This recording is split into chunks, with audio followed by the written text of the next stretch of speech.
Hey everyone, Tech here. Welcome to Tech's Tavern. Grab a brew, pull up a chair, and let me do another quick look on Neverwinter. And of course, this is the Neverwinter MMO by Cryptic and Perfect World. And I already did one early quick look at this game, just kind of giving first impressions. But now I've had a chance to play it for a couple of days. For about 2 days, and as you can see up in the top left there, I'm level 17, moving along pretty decently, almost 18 here, but I wanted to do another video just for those that are interested and maybe kind of looking at the game, but haven't I guess gone through the trouble to download it and try it yet because they're just not sure if it's worth their time. I want to say that so far I've been very, very highly impressed with this game so far, and especially considering that it is a free game. It's truly free to play. There is no buy purchase up front, and there is no monthly. Everything's done strictly on microtransactions. And most games of that type that I've experienced before, including other Perfect World games like Forsaken World and Perfect World, those were games that I wasn't really impressed with. Maybe there was a couple little neat things here and there, but I didn't really overall like them because they felt too much like I don't know, they were just like a fake MMO to a certain degree, if that makes sense. But this game is really of a different category because I think it was built by Cryptic, and then Perfect World just kind of has overseen it and had them add some of their features into it. But one thing, I mean, look at this awesome view here with the banners twirling. I have a companion now, as you can see here. The guy with the beard is Dimitar, my tank companion. But on this video, I want to show in a short video as many components as I can to kind of give you guys an idea of a lot of the things that are going on. So first of all, a couple things. Kind of looking at the character, you can kind of see your typical, armor type loadouts like most MMOs. It's not an abbreviated one like some where there's only like 3 or 4 things. I mean, you have full, armor sets and all this kind of stuff. As far as your configuration and speccing your characters out, there's a lot of features to kind of make yourself unique. One part of it here is the actual main powers. As you can see, you have general powers that kind of come based on your class choice and race choice and things like that. Like, for instance, Knack for Success was a racial bonus I got. So, there's different ones that you can get. And then you have your combat powers that you unlock as you go. Each one of them, as you can see here, have 3 different levels of effectiveness. So you can, each level you get a point to pump up a certain ability. But the game, it works in kind of a Guild Wars style where you have limited hot buttons. So it's not like your typical other MMOs like, say, WoW or something to that effect, where you can have 14 bars up with a whole bunch of buttons. You're more limited to having to make tough choices of which ones you're going to slot. So you kind of have 2 at-will abilities, which these are your left and your right mouse button abilities. Then you have 3 encounter abilities, which the encounter abilities on here are kind of these red ones. So even right now I have 4 red slot abilities. But I only have 3 slots, so I'm not using Chains of Blazing Light right now because I don't have an available slot for it, and I don't want to give one of these up. Then on top of that, you have your daily abilities, which right now I only have a slot for 1, even though there's 2 slots. This one gets unlocked later on, I believe, at a later level. So it's kind of like you have, your 2 mouse button abilities, you have 3 hot button abilities, which are QER here, and then you have your daily ability, which only happens when this charges up with your action points all the way. And then I have a tab ability, which you hit tab and it switches your at-will abilities to make them slightly different. Which is a mechanic thing, which I won't go into a whole lot of detail on. But that's sort of how you spec, and as you level up, you get access to these ones further and further down. Then you have feats, which feats are kind of like your spec trees if you're used to from other games. For instance, with my Devoted Cleric here, I have a Virtuous, Faithful, and Righteous tree, which essentially, the Righteous tree is kind of a survivability tree, the Faithful is kind of a main healing tree, and the Virtuous is a kind of a hybrid tree between damage and healing. And you can jump back and forth, which I found very interesting. In order to progress through on one, you don't have to necessarily stay on one, which is interesting because, like, for instance, you see here I put 1 point here and then put 2 points here. So you could theoretically just, like, if I didn't want this weapon mastery one here, I could just skip it all together and go to here once you use enough points to fill this background and get to these, trees. So I'm focusing mostly on the Faithful one right now for the healing because I've been doing quite a bit of healing in what I've played. And then here also you have companions, which I just touched on. The game gives you one, they give you one companion for free, and then other ones you have to buy and whatnot. But this guy I got for free just through doing the normal quest lines. They level, you can slot them with certain, you know, abilities here, like to give them certain abilities of more offense and defense, and these unlock as they get higher level. So when he gets to level 10, I'll unlock this slot. When he gets to 15, I unlock that slot, things like that. And you know, they actually gain experience and travel with you and have different abilities. And you know, since I'm playing a cleric, I went with the man-at-arms, which is kind of a tank guy because it just made sense naturally for when I'm soloing. So it's pretty neat, and you can eventually earn like different skins for them as they get higher levels, and you know, all kinds of stuff like that. So that's pretty cool. And you can have multiple companions, and it's real cool. And they do fight in combat with you. Obviously, they're not just, you know, show companions. So that's a really cool effect, and they work really well. A couple other things to show you just really quick. I know in my other video I did show you the Zen market. Here is where you kind of get their currency that you can buy for their microtransactions. This is how they make money. They sell a lot of things. You can buy bag slots. You can buy different companions, mounts. You can buy stuff for your crafting. They have service things like changing your appearance and names and all that kind of stuff. One of the biggest ones I've seen so far is these keys that you can buy. You can buy these keys, and what they're mainly used for is to open these chests that drop in game, which I'll show you right here. These things, which are called nightmare lock boxes. And as you can see there, one of the things you'll see a lot in game is whenever people get a purple item, it announces it like server wide, I think. So like that heavy Inferno Nightmare, which is like a horse, you see that a lot popping up, that people are getting those when they open these chests. And as you can see, I have 7 right now. As far as I know, the only way to get the keys to open these is through the microtransactions. I think you may be able to transfer like these astral diamonds into Zen somehow, maybe through people. There's like a currency exchange where I think you can maybe buy them, but it's a very expensive exchange rate right now. And then while I'm here, I'll just show you this. This is all your different currencies within the game. So you have regular money, you have the Zen, which is the microtransaction money, Glory, which is for PvP, and they do have a PvP vendor with special gear and everything, which here in just a second I'm going to cut to some PvP video just to show you guys that a little bit. The Astral Diamonds and Rough Astral Diamonds, these are earned through doing various things in the game. So you complete certain quests and dungeons and things like that, and you get the Astral Diamonds. And then the Ardent Coins and Celestial Coins, these are earned through a mechanic in the game that actually is pretty similar to things you may have seen in other Perfect World games, and I'll show it to you right now.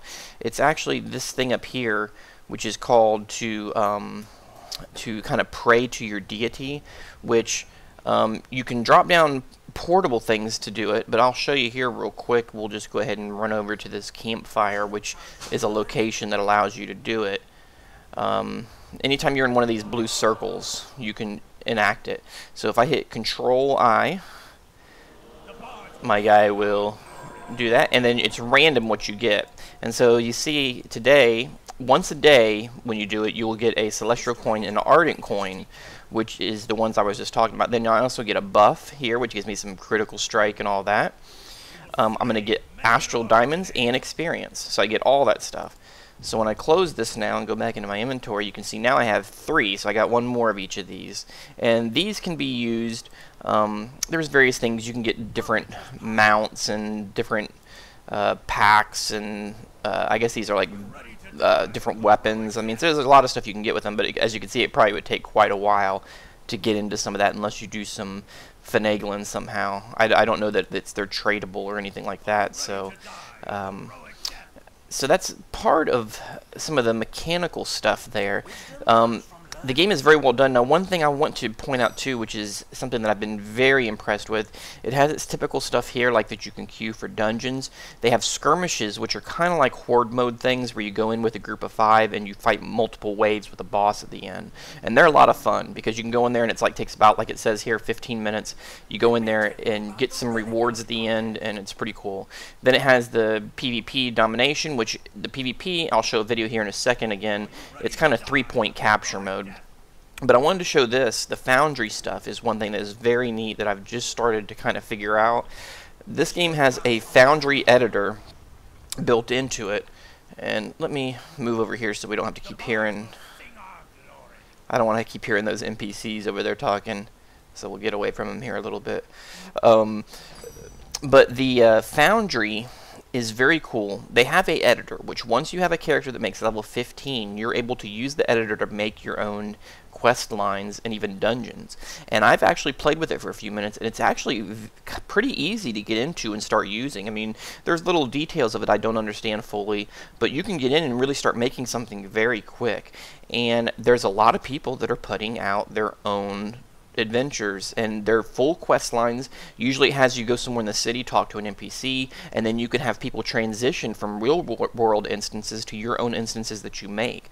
And it's very well done, and it's a lot of fun. I mean, I did one of the adventures just today. I think this one right here, this From the Shadows, I did this part 1, Hidden Blade, and the guy has multiple acts in it, and I did this first part here, and it was very well done, actually.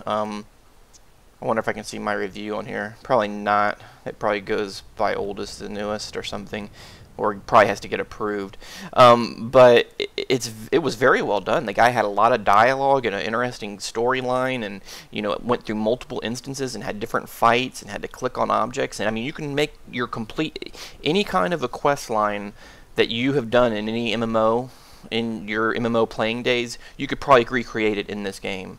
It's very, very well done, has a lot of options, and is very powerful. So, I mean, if you had some favorite quest line that was always your favorite one, say in Lord of the Rings or WoW, and you wanted to do something similar to that, you could do it in this game. You can create custom zones and instances and all kinds of stuff. It's very, very well done. But I'm going to go ahead and cut the video right here just for a second, and I'll be back commentating over top of some PvP, because I want to show a little bit of PvP action. However, let me go ahead and just jump down here again and show you some of the normal combat action on a group, especially with the action is much more action-based than some. You actually have to aim, like I'll show you here. You got to get out of red areas like that I didn't get out of, and you can see here that my my tank there has gotten the attention of this guy. So, and like I said, you can move, you can dodge during the combat. I have different heal abilities. It's very motion enabled combat, which is a lot of fun. And I've been very impressed with it up to this point. So I'm going to go ahead and, and also just to point out, you can see up here, it's a 1-hour timer from when you can do that thing to, kind of do the pray thing to get the favor of your deity, so to speak. So let me go ahead and cut it here, and I will be back in just a second with some PvP and kind of talk over that just a little bit to end this video up and show you guys some different content. Alright, hey everyone, right back here. Now this is some footage I recorded actually a day or so ago, and it was part of another video I was working on, and then kind of canned that and decided to do this one. But this is in the middle of a PvP match. The PvP is actually very well done. You'll see here, again, I'm playing a cleric, so you'll see me throwing heals like I am right here on guys. We just kind of defended a node. The way the PvP works, if you look over on the right hand side of the screen there, you can kind of see this. It's a capture point, battlefield.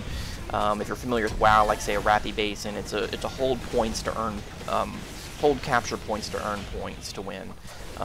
You'll see me doing certain things here, like I'm throwing these gold circle seals on guys, because then any of my teammates who attack them or myself get healed by attacking someone with that gold seal on them. So I'm actually trying to get that on as many people as I can. Here you see I'm getting kind of ganged up on, so I'm going to try to break some line of sight, I believe.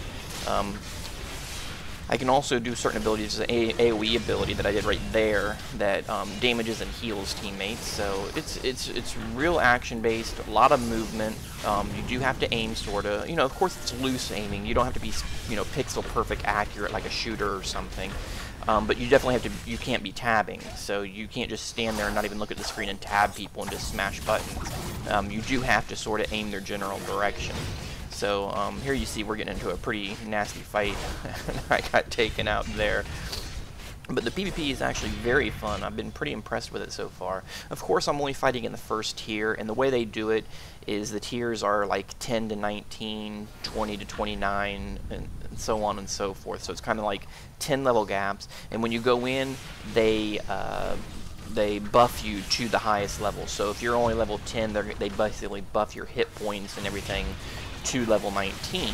Now, of course, people who are truly 19 will still have a slight advantage because their gear is going to be a little better, their abilities will be a little further leveled, things like that. So you know, the higher level people do have a slight bonus, but it makes it much more fair.